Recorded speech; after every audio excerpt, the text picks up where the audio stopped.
শীতকাল মানেই তো প্রতিদিনই ইচ্ছে করবে কোনো না কোনো ধরনের পরোটা খাবার। আজও সেরকমই ইচ্ছে করছিল, তাই একটা বাটিতে প্রথমেই নিয়ে নিলাম ময়দা, আর তার মধ্যে দিলাম জোয়ান, কালো জিরে, নুন, চিনি আর তেল। সব কিছু ভালো করে মিশিয়ে জল দিয়ে ময়দাটা ভালো করে মেখে নিলাম।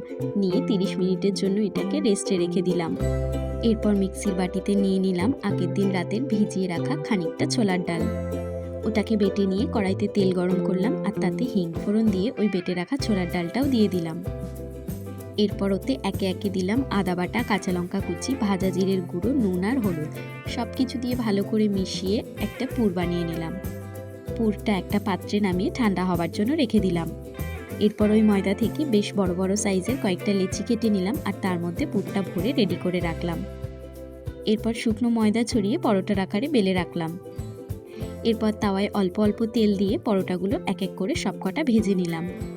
ব্যাস, তাহলেই আমার রেডি হয়ে গেল ছোলার ডালের পুর ভরা পরোটা।